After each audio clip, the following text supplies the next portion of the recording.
Wala naman talaga siyang balak na permanenteng maging bahagi ng buhay ni Nina. Ang tanging pakay niya ay malaman ang kalagayan nito.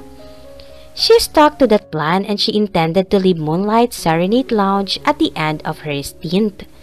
Gayunpaman, habang kapiling si Nina ay sisikapin niyang punan ng ilang pagkukulang ni Leo sa pagpapalaki rito, kasalukuyang ibinibida ni Nina ang pagkakapanalo nito ng gold medal. Sa isang swimming competition nang tumunog ang cellphone ni Leo, sinimangutan nito ang ama nang marinig yun. Ngiti lang ang itinugon ni Leo, pagkuan ay sinagot na ang telepono nito. What? Again? Well, dapat na siguro ako matuwa at matagal-tagal niya tayong hindi ginulo. I'll be right over. Anito sa kung sino mang kausap. You have to go, don't you? Tanong ni Nina sa ama nang matapos ito sa pakikipag-usap sa tumawag dito. Bakas na bakas ang disappointment sa tinig ng bata. Yeah, pabuntong hiningang kumpirma ni Leo. Muli na naman itong bumuntong hininga. Natunungan tuloy niya na mukhang may problema. Ay, baby, your mother's here. Tila napipilitang hayag ni Leo na sa anak nakatingin. Oh no! She can't be. Not now. Masidhing pagkakaalarma ang bumukas sa mukha ni Nina. Kakausapin ko siya sa opisina ko. I want you to be there. Patuloy ni Leo. I'm sure she wants to see you and she shouldn't see me like this. Kababakasan ng hysteria ang tinig ni Nina. Ang baho-baho ko, ang gulo-gulo ng buhok ko.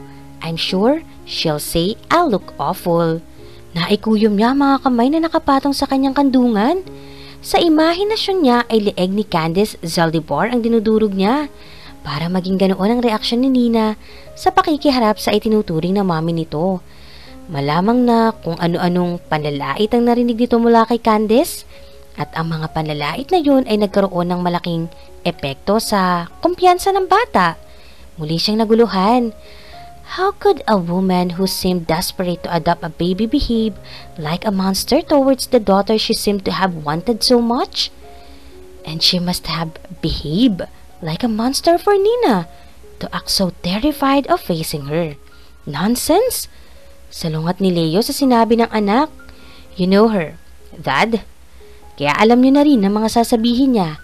I have to take a bath, brush my teeth, and fix my hair. Oh, Nina, you look fine just as you are. Hindi niya napigilang pag-alo rito.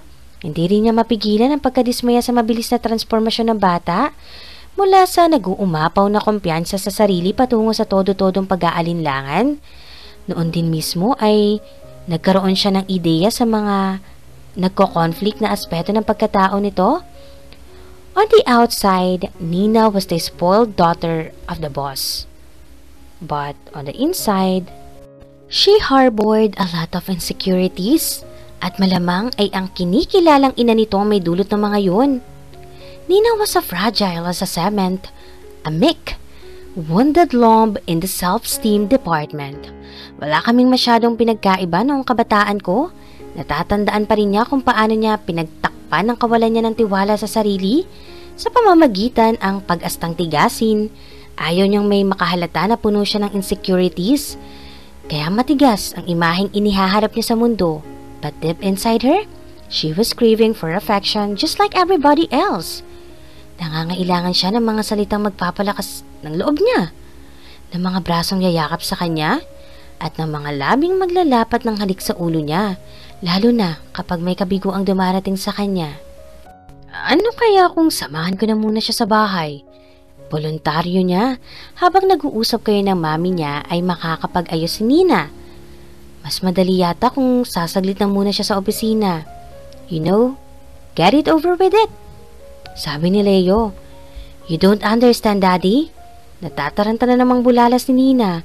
Ayokong makita niya ako ng ganito. It's a girl thing. Aniya sa lalaki at sinundan niya yon ng pagkindat.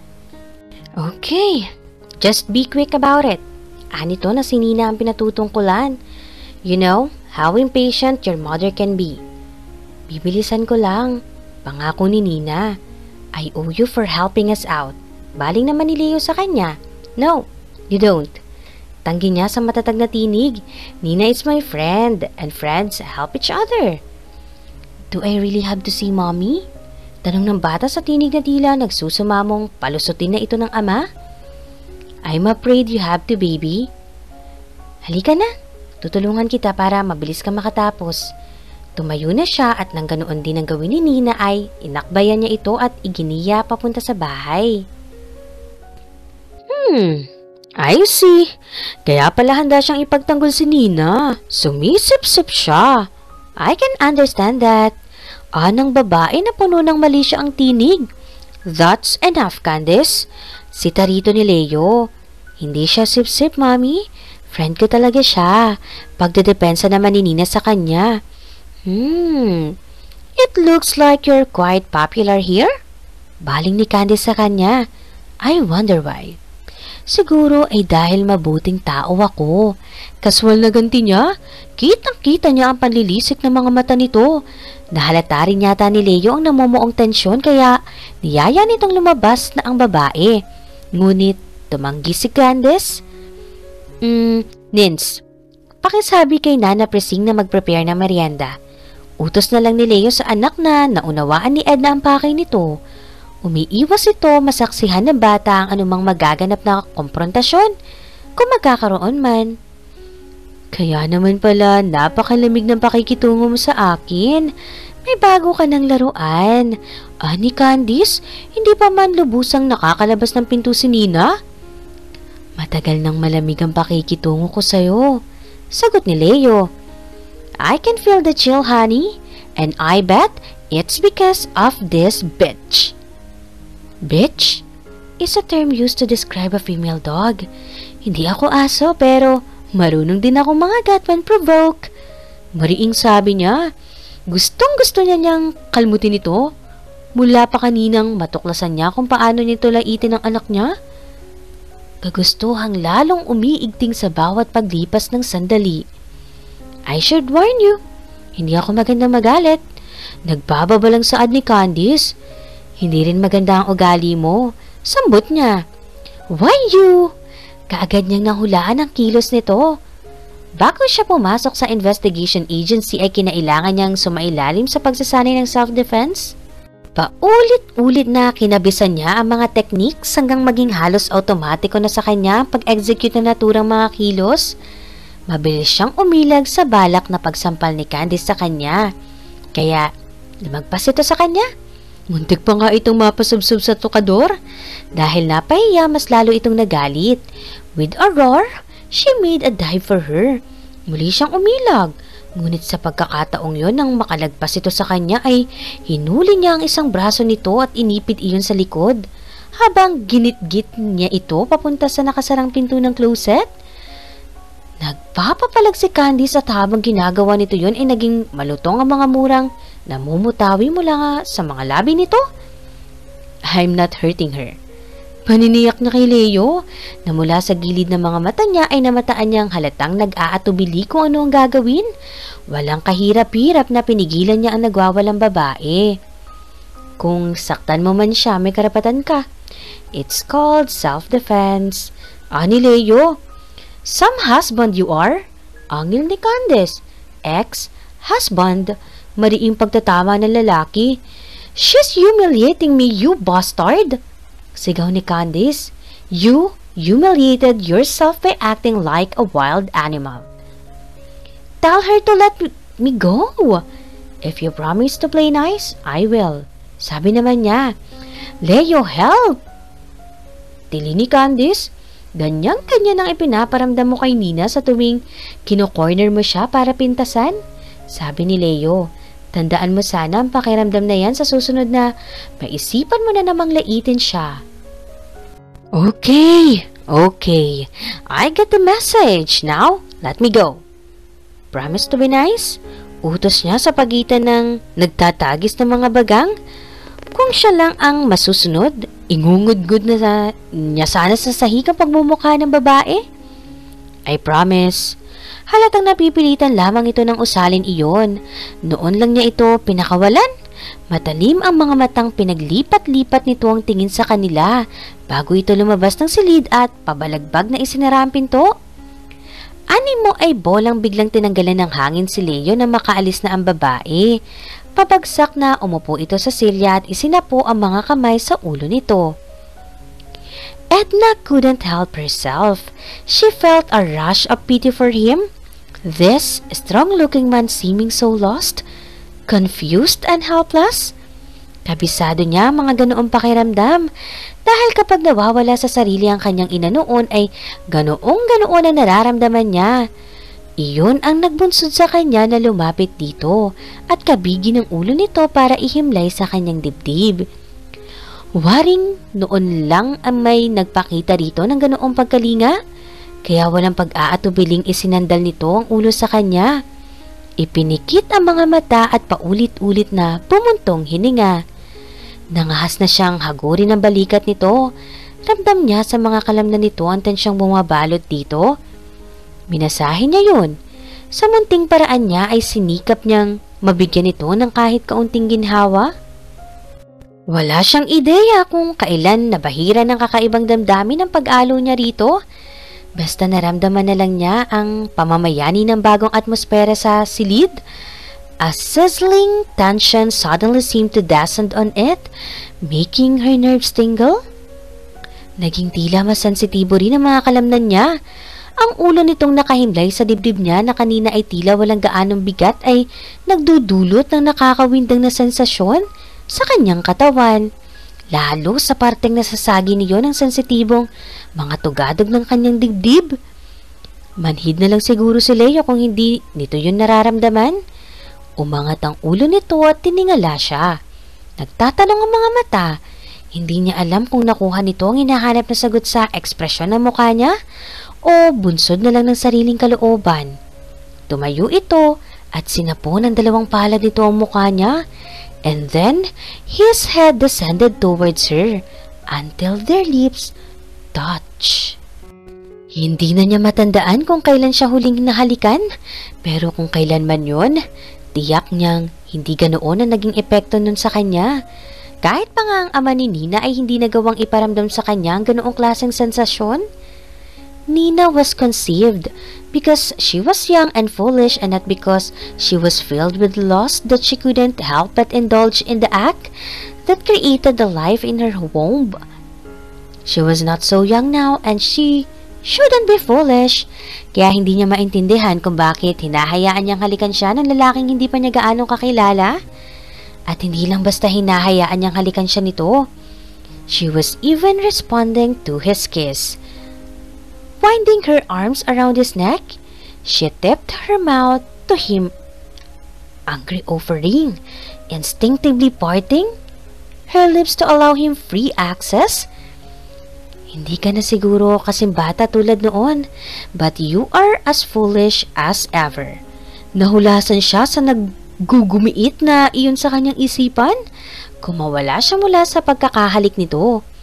Ano ba naman kasing kalokohan ang lumukob sa kanya at basta na lamang siya nakipaghalikan? She took a step backwards. Hindi siya makahagilap ng sasabihin. I'm sorry. Hindi iyon dapat nangyari. It was my fault. Mukhang hindi mo kasalanan ng lahat. I could have refused. Thanks for sharing the blame anyway. I better go check on Candace. Baka kung ano na namang kalokohan ang maisipan niyang gawin. Matapos ang pagsilay ng tipid ng ngiti sa mga labi nito, ay iniwan na siya nito. Ganado sa pagkanta si Edna. Pakiwari niya. May taglay na mahika ang mga ilaw na patay sindi habang inaawit niya ang panghuling number niya para sa gabing yon. Kung bakit tila mas madamdamin kaysa normal ang pagkanta niya, hindi niya matukoy at ayaw na niyang tukuyin pa. Ang duda kasi niya ay may kinalaman iyon sa halik na namagitan sa kanila ni Leo kamakailan lang. Mula nang mangyari yun ay parang mas naging maganda ang paligid niya. Gusto niyang paniwalaan na ang dahilan yun ay natagpuan na niya ang kanyang anak at madalas niyang nakakasama ito, pero hindi yata sapat yun para ipaliwanag kung bakit gusto niya palaging ngumiti kahit wala naman siyang nginingitian.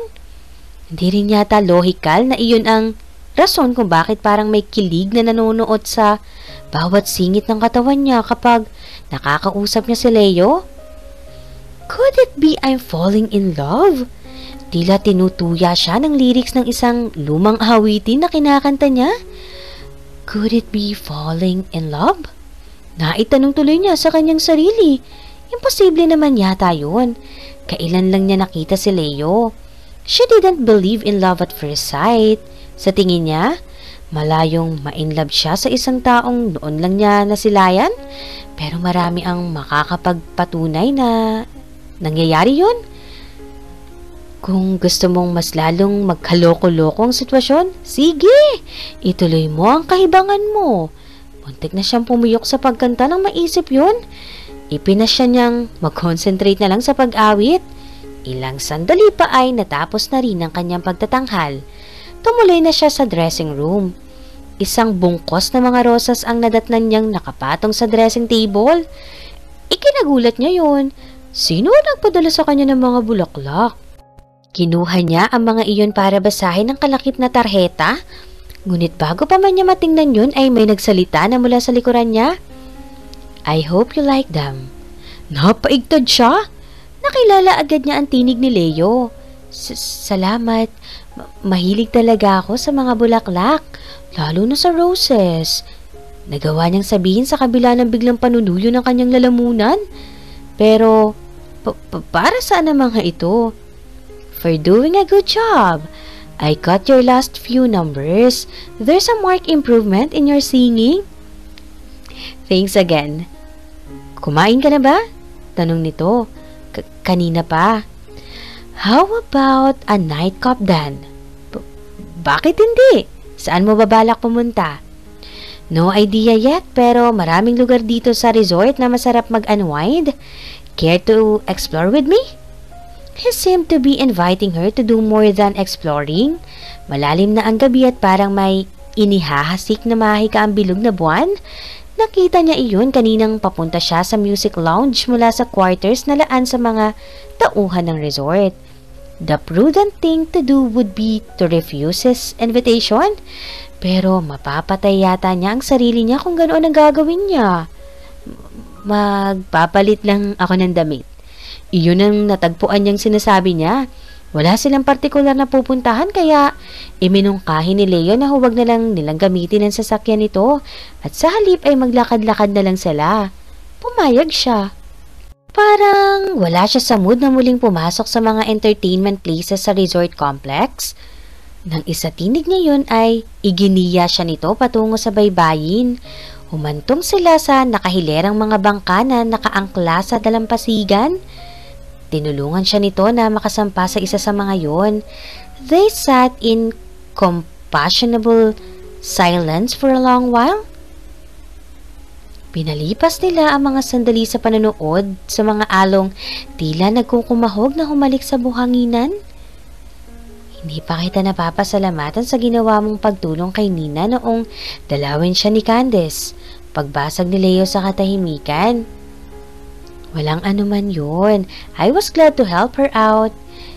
Nina likes you. I mean, she really likes you.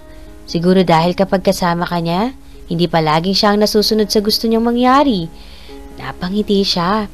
Determinado siyang samantalahin ang pagkakataong naipagkaloob sa kanya pero gusto talaga niya makapiling ang anak niya. Ngunit kung gaano katindi ang pananabik niyang makasama ito ay ganoon din katindi ang pagnanais niyang ituwid ito sa tamang direksyon bago man lang niya ito iwan. Nina was a complex creature. Tila buo ang paniniwala nito na bilang prinsesita ng resort na pag-aari ng ama nito, karapatan nitong makuha ang lahat ng naisin. Ngunit sa kabilang banda, nararamdaman din niya na napaka-buway ng kumpiyansa nito sa sarili. Sanhi nga siguro nang naging pagtrato rito ni Candice, hindi niya magagawang i-repair lahat ng damage sa personalidad nito ngunit pipilitin niya sa abot ng kanyang makakaya. For starters, she refused to treat Nina like the little princess she thought she was.